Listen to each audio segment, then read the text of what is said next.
अरविंद छिपा चैनल में आप सभी का स्वागत है। यदि आपको मेरे पढ़ाने का तरीका अच्छा लगा हो तो प्लीज़ मेरे चैनल को लाइक, शेयर, सब्सक्राइब जरूर करें व आगे की पार्ट की नोटिफिकेशन पाने के लिए बेल आइकन को जरूर दबाएं। आज हम करेंगे बच्चों उदाहरण नंबर 9। 58 मीटर वाले एक वर्गाकार घास के मैदान के सिरों पर। घास का मैदान वर्गाकार है तो एक वर्गाकार घास का मैदान बनाते हैं। ये कोई वर्गाकार घास का मैदान है। इसके दो सिरों पर, इस पे या इस पे, इस पे या इस पे, इस पे या इस पे, दो वर्गाकार भाग जोड़ने का प्रस्ताव है। ठीक है। प्रत्येक वृत्त का केंद्र वर्ग के विकर्णों का प्रतिच्छेद बिंदु है। जहाँ विकर्ण मिलते हैं, जहाँ वर्ग के विकर्ण मिलते हैं उसको केंद्र मान के दो वृत्त जोड़े गए। यानी त्रिज्या इसको मानी गई, यानी इसको आर मान के वृत्त खींचा गया, ऐसे खींचा गया होगा और इधर से भी ऐसे खींचा गया होगा। प्रत्येक वृत्त का केंद्र वर्ग के विकर्णों का प्रतिच्छेद बिंदु है। तो पूरे मैदान का क्षेत्रफल याद करना है कि अब इन दोनों वर्गाकार भाग सहित पूरे मैदान का क्षेत्रफल क्या होगा। तो बच्चे इसे करने के तरीके क्या है, क्यों ना हम वर्ग का क्षेत्रफल निकाल ले, इस वृत्तखंड का क्षेत्रफल और इस वृत्तखंड का क्षेत्रफल और जोड़ दे तो पूरे मैदान का क्षेत्रफल निकल जाएगा। दूसरा तरीका है, क्यों ना हम इस त्रिज्यखंड का क्षेत्रफल निकाल ले और इस त्रिज्यखंड का क्षेत्रफल निकाल ले और अर्धवर्ग का क्षेत्रफल जोड़ दे, यानी अर्धवर्ग का क्षेत्रफल जोड़ दे तो भी हमारे क्या होगा, मैदान का क्षेत्रफल निकल जाएगा। चलो अब हम दोनों ही तरीके से सवाल को करते हैं।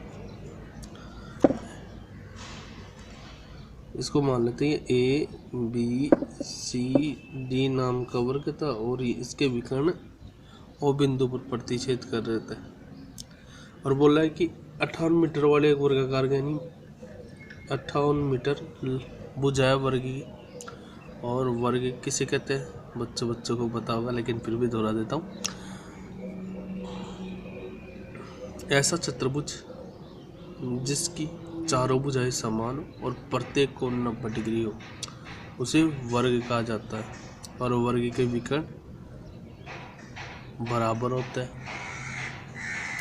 और वर्ग के विकर्ण जहाँ एक दूसरे को काटते हैं वहाँ हमेशा 90 डिग्री का कोण बनता है। यानी कहने का मतलब है वर्ग के विकर्ण एक दूसरे को लंब समद्विभाजित करते हैं।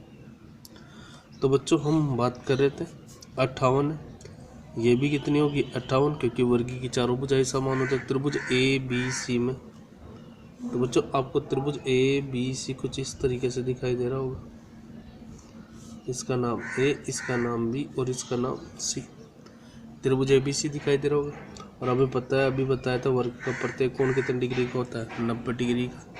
क्या इसके अंदर पाइथागोरस प्रमेय लगा सकता हूँ? क्यों? क्योंकि मेरे को ये भुजा पता है 58, ये भुजा पता है 58, मेरे को क्या नहीं पता है, करण।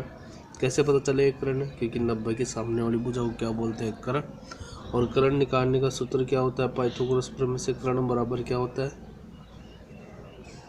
अंडर रूट लंब स्क्वायर प्लस आधार स्क्वायर, ये होता है। तो करण बराबर लंब का मान भी 58 का स्क्वायर और आधार का मान भी 58 का स्क्वायर। तो बच्चों यदि हम ऐसे जोड़ते हैं, बच्चों मेरे को ऐसे बताओ, कुछ चीज़ समझाने के लिए मैं थोड़ा सा समझाने की कोशिश कर रहा हूँ। मेरा एक तरीका बच्चों, हम ए स्क्वायर और ए स्क्वायर को जोड़ते तो बच्चों क्या आते थे, 2a स्क्वायर आता था ना। इसी प्रकार मेरे को बताओ 58 स्क्वायर और 58 स्क्वायर को जोड़ेंगे तो बच्चों हमारे पास क्या आएगा, 2 58 स्क्वायर आएगा और इसका क्या है अंडर रूट 58 स्क्वायर का वर्गमूल निकल जाएगा। 58 स्क्वायर का वर्गमूल क्या होगा बच्चों, करण बराबर हमारे पास आ जाएगा 58 और 2 का नहीं निकलता है तो यह अंदर रहेगा अंडर रूट के अंदर। तो भाई करण का मान कितना आ गया, 58√2 क्या है मीटर। करण का आधा कर दे तो क्या मेरे को वर्त की त्रिज्या मिल जाएगी? अरे भाई ये कोई है, इसके ऊपर तो कोई बिंदु ओ है ऐसे, और अभी बताया कि वर्ग के विकर्ण एक दूसरे को लंब समद्विभाजित करते हैं, यानी समान दो भागों में बांटता है। तो भाई वर्ग के विकर्ण का आधा कर दूं तो बच्चों मेरे को बताओ ये त्रिज्या का काम करेगा कि नहीं करेगा? करेगा। तो बच्चों त्रिज्या बराबर हो जाएगी हमारे पास, त्रिज्या बराबर हो जाएगी 58√2/2। तो 2 का भाग दिया तो कितना आ गया? 29√2 मीटर आ गई। अब क्या हम वर्तखंड का क्षेत्रफल निकाल लें, इसका और इसका, या सीधा हम ऐसे भी कर सकते हैं, क्यों ना सर हम त्रिज्याखंड का क्षेत्रफल निकाल। तो दोनों ही तरीकों से करके बताते हैं। पहले हम वर्तखंड का ले लेते हैं, फिर त्रिज्याखंड का तरीका ले लेते हैं। पहले वर्तखंड के क्षेत्रफल से हम क्या निकालेंगे? भाई वर्तखंड का क्षेत्रफल क्या होगा? वर्तखंड, इसका नाम दे देता हूँ m, इसका नाम दे देता हूँ n।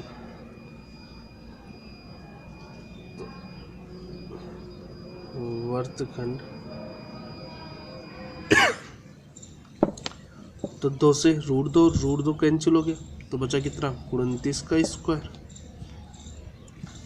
इसी प्रकार BOC का क्षेत्रफल, ये भी कितना आ जाएगा? 29 स्क्वायर वर्ग मीटर। अब क्या करना है? सबको जोड़ना ही है। तो संपूर्ण भाग का क्षेत्रफल, संपूर्ण भाग का क्षेत्रफल और संपूर्ण भाग का क्षेत्रफल बच्चों कितना आ जाएगा? चेक कर लो संपूर्ण भाग का क्षेत्रफल। भाई त्रिज्याखंड का क्षेत्रफल आया हमारे पास 11 × 29 स्क्वायर बट्टे 7, उसके बाद में 29 स्क्वायर और उसके बाद में 29 स्क्वायर। तो बच्चों 29 स्क्वायर सब में कॉमन आ रहा है, तो 29 स्क्वायर कॉमन ले लिया, तो बच्चा कितना? 11/7 + 1 + 1। 29 का वर्ग कितना होता है? 841, और 11 + 7 एकम 7 + 7 एकम 7, और ये 7। तो बच्चों मेरे को बताओ 841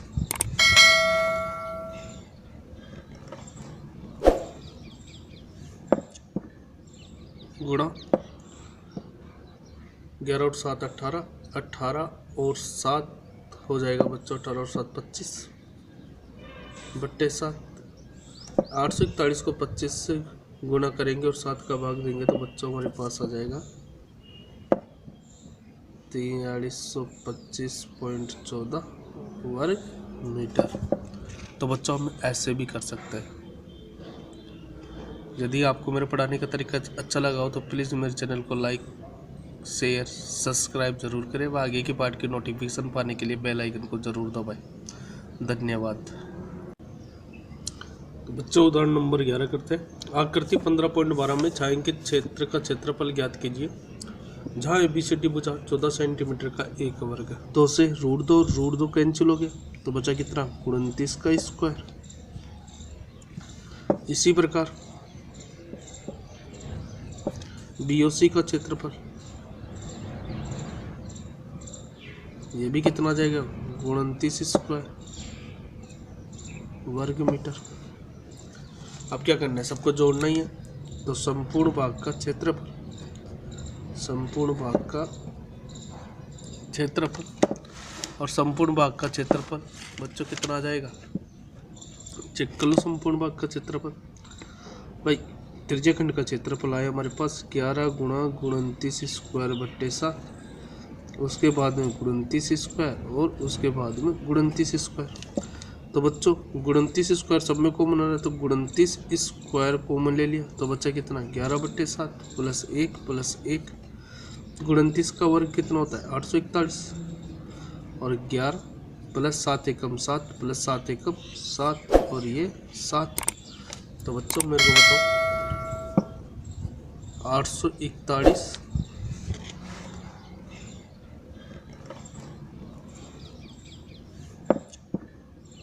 × गुणा 11 और 7 18, 18 और 7 हो जाएगा बच्चों 18 और 7 25 बट्टे 7। 841 को 25 से गुणा करेंगे और 7 का भाग देंगे तो बच्चों हमारे पास आ जाएगा 4325.14 वर्ग मीटर। तो बच्चों हम ऐसे भी कर सकते हैं। यदि आपको मेरे पढ़ाने का तरीका अच्छा लगा हो तो प्लीज़ मेरे चैनल को लाइक शेयर सब्सक्राइब ज़रूर करें व आगे की पार्ट की नोटिफिकेशन पाने के लिए बेल आइकन को ज़रूर दबाएं। धन्यवाद।